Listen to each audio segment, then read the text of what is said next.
Hi there. I would like to talk about how to determine how many ends per bundles do you want to have when you're working with yarns on cones or spools as opposed to pre-cut silk. The as I said earlier, one of the fundamental benefits that you have in working out of spools is that or cones is that you have a lot of flexibility. So you can really design your own bundles in a number of different ways that may or may not be available with pre-cut silk. One of which is obviously the length itself. You can customize your length, but you can also customize the size of your bundles.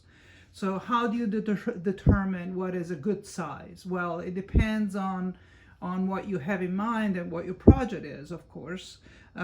But a very simple basic rule of thumb is that if you take a yarn like this and you do a butterfly like this, right? You can see here basically how many ends you have, and if you twist it slightly, that would give you a sense of what the size of the bundle will be, right? So that's essentially the size of this bundle for this yarn. If that's too much, then you take something out, check it again. You're still thinking it's too thick, take some more out, check it. This is what I want. And then I'll take a look and I have 1, 2, 3 ends. So each bundle will have 3 ends. See, 1, 2, and 3. That's what I want. All right. So let's say that you decided that those are it. You want 3 ends.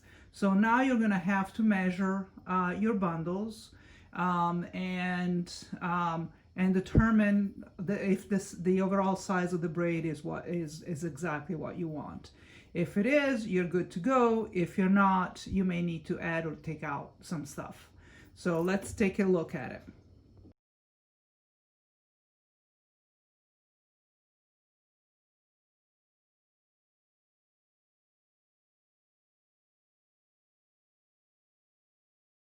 So here I have 2 pegs, and I'm set up to measure my warp. I'm gonna put a loop, as I showed in another video. I'm gonna put a loop that is big enough to go through my peg here, and then I'm gonna start winding. And most likely I'm gonna probably go ahead and put the yarn on the floor to make sure that I can wind easily. There you go.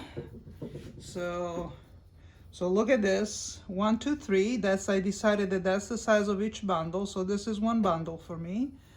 So I keep going around. Let me go around a few times. Oops, sorry about that.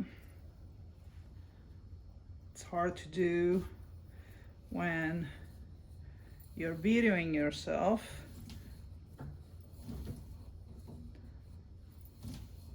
So I'm just gonna put a bunch of it just to give you an idea.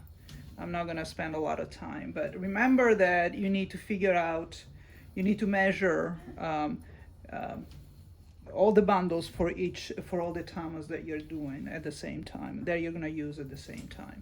So let's say that that's what you want. It's all your tamas, all your correct number of ends per bundle. You're all done. So what you do at this point, before you take it off or do anything else, you come here, and I typically do this in the center because I have a little bit more slack.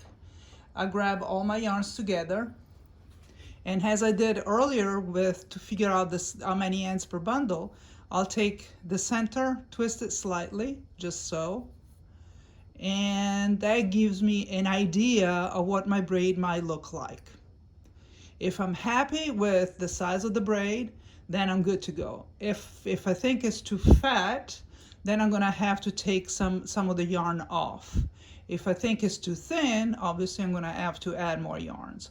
But basically, this is the simplest way to determine or approximate the ultimate size of the braid.